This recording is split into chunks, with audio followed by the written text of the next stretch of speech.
Welcome back to Major Antonio's presentation of The Mosquito Fleet by Bern Keating.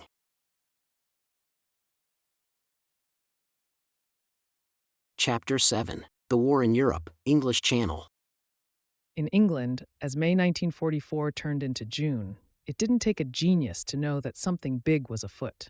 Military traffic choked the roads leading to the Channel seacoast and the coastal villages.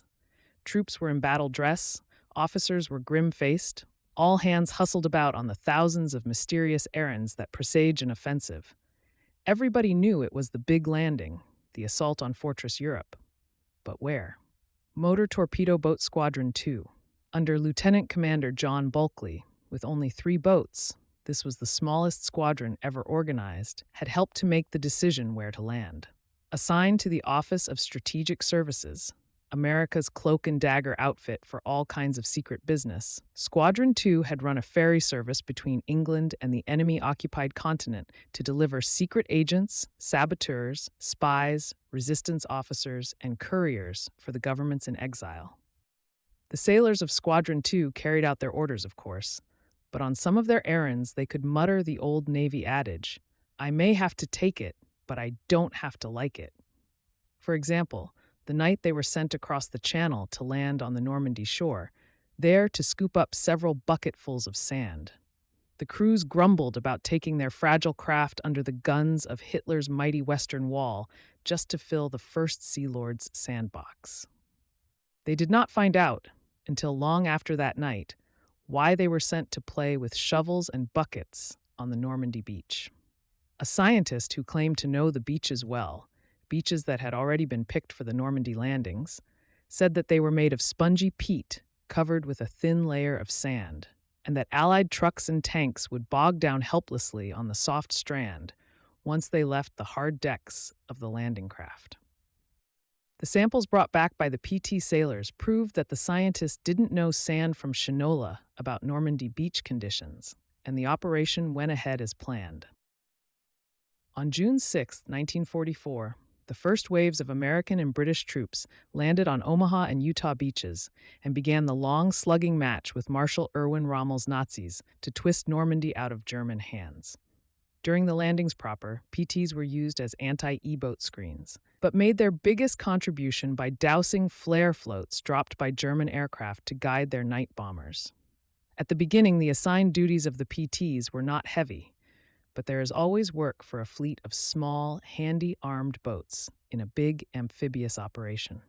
On June 8th, for instance, as the destroyer Glennon jockeyed about off the St. Marcouf Islands, north of Utah Beach, getting ready to bombard a shore battery, she struck a mine astern. One minesweeper took the damaged destroyer under tow, and another went ahead to sweep a clear escape channel. Just before 9 a.m., the destroyer escort Rich closed the ships, and the skipper asked if he could help. The captain of the Glennon answered, "Negative. Clear area, cautiously. Live mines. Too late." A heavy explosion stopped the Rich dead in the water. A second explosion tore away 50 feet of the stern. A third mine exploded forward. The destroyer escort was a shambles, its keel broken and folded in a V. The superstructure was festooned with a grisly drapery of bodies and parts of bodies. PTs rallied around the Rich to take survivors from the deck or from the mine-filled waters around the shattered vessel. Crewmen on the 508 saw a sailor bobbing by in the sea, and the bowman picked up a heaving line to throw to his rescue. The man in the water calmly refused assistance. "Never mind the line," he said. "I have no arms to catch it." The PT skipper, Lieutenant Calvin R. Horton, dove into the icy channel waters, but the armless sailor had gone to the bottom. The Rich followed him in 15 minutes, with 79 of the crew. 73 survivors were wounded. The Glennon itself went aground, and 2 days later, a German shore battery put 2 salvos aboard. The destroyer rolled over and sank. American soldiers ashore pushed rapidly northwestward along the coast of the Cherbourg Peninsula to capture the port of Cherbourg, sorely needed as a terminal to replace the temporary harbor behind a jury-rigged breakwater of sunken ships at the landing beaches. The Nazi garrison at Cherbourg put up a last-ditch stand, however, and on June 27th, forts on the outer breakwater and a few coastal batteries still held out. The Navy sent a curiously composed task force to reduce the forts. With the destroyer Schubrick, the Navy sent 6 PTs to deal with the holdout Germans. It is hard to understand what PTs were expected to accomplish against heavy guns behind concrete casemates. Perhaps the reputation of the PT commander had overpowered the judgment of the Navy brass, for it was none other than Lieutenant Commander John Bulkeley, hero of the MacArthur Rescue Run and the New Guinea blockade, come to try his mettle in European waters. Leaving 4 PTs with the destroyer as a screen, Bulkeley, in 510, with 521 in company, cruised by the forts and sprayed them with machine guns at 150-yard range. The stubborn Nazis poured out a stream of 88mm shells and hit 521 hard enough to stop her dead for 5 minutes, while a motor machinist mate made frantic repairs. Lieutenant Commander Bulkeley ran rings around the stalled craft, laying a donut of smoke around her for a screen.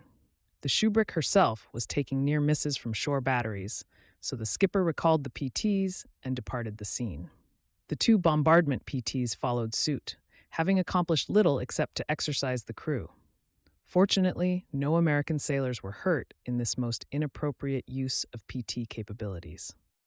Even after the Allies had taken the whole Normandy coast, the Germans clung to the offshore Channel Islands of Jersey, Alderney, Guernsey, and Sark. On Jersey, they maintained a base for small craft, which made annoying nightly sorties. To seal off the Jersey base, the Navy ordered PT Squadrons 30 and 34 to patrol nightly from Cherbourg to the Channel Islands in the company of a destroyer escort for backstop firepower and for radar scouting. On the night between August 8th and 9th, the Malloy and 5 PTs were patrolling west of Jersey. The weather was good all night, but shortly before dawn, a thick fog settled over the sea. At 5:30 a.m., the radar watch on the Malloy picked up 6 German minesweepers. Lieutenant H.J. Sheretz, as the officer in tactical command of the PT patrol, was riding Malloy to use its superior radar. He dispatched 3 PTs from the northern end of the scouting line to attack the Germans. The skipper of PT 500, one of the North Scout Group, was Lieutenant Douglas Kennedy, now editor of True magazine. Blinded by the P-Super, the PTs fired torpedoes by radar, but missed. 30 minutes later, Lieutenant Sheretz vectored the southern pair of torpedo boats to the attack. The 508 and 509 approached the firing line through the fog at almost 50 knots. Lieutenant Harry M. Christ, a veteran of many PT battles in Pacific waters and skipper of 509, risked 1 fish by radar aim from 500 yards. Lieutenant Horton, the officer who had tried in vain to save the armless sailor of the Rich, couldn't fire because his radar conked out at the critical moment. So the PTs circled and Lieutenant Christ conned the 508 by radio. The boats fired but missed. As they came about to circle again, Horton reported that he heard heavy firing break out between the other PT and a minesweeper, but he couldn't shoot because his buddies were between him and the Germans. Horton lost the 509 in the swirling fog, and when he came around again, everybody had disappeared.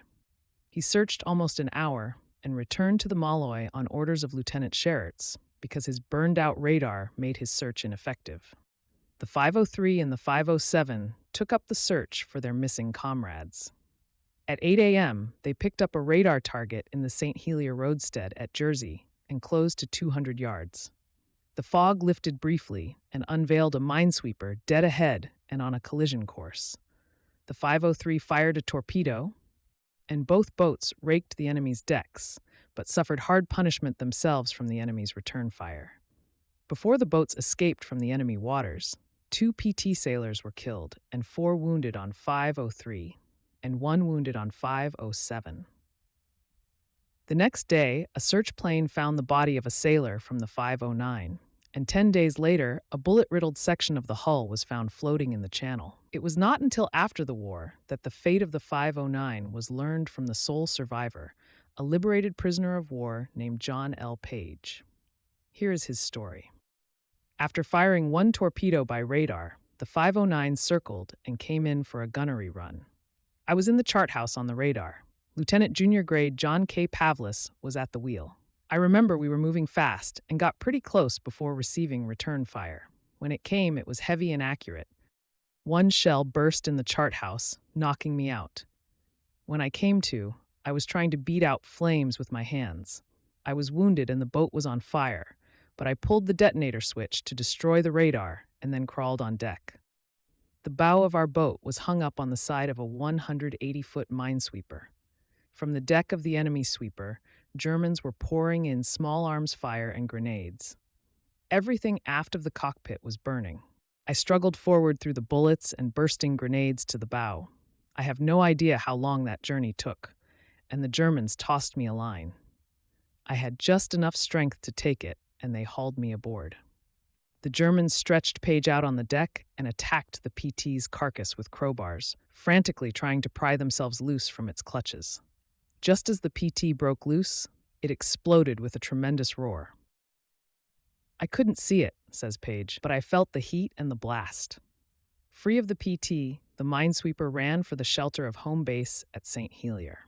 The Germans carried Paige back to the crew's quarters to tend his wounds. He had a broken right arm and leg, 37 bullet and shrapnel holes in his body, and a large caliber slug in his lungs.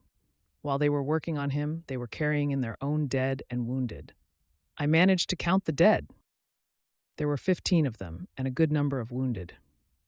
It's difficult to estimate how many, because they kept milling around. I guess I conked out for a while. The first thing I remember is a first aid man putting a pack on my back and arm. Then I could hear the noise of the ship docking. After they removed their dead and wounded, they took me ashore at St. Helier. They laid me out on the dock for quite a while, and a couple of civilians. I found out later they were Gestapo agents, tried to question me, but they saw I was badly shot up, so they didn't try to question me further. Paige was taken to a former English hospital at St. Helier, where skillful German surgeons performed many operations. He couldn't remember how many, to remove dozens of bullets and fragments from every part of his body. The final operation was on December 27th, 1944. While he was in the hospital, the bodies of 3 of his shipmates washed ashore on Jersey.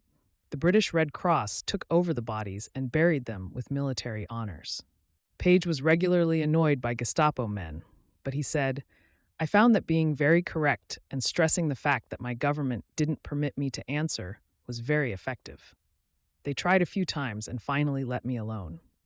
Paige was liberated on May 8, 1945. The Channel Island battles were vicious and inconclusive, in a sense, but the German gadflies stayed more and more in port, became more and more timid when they did patrol.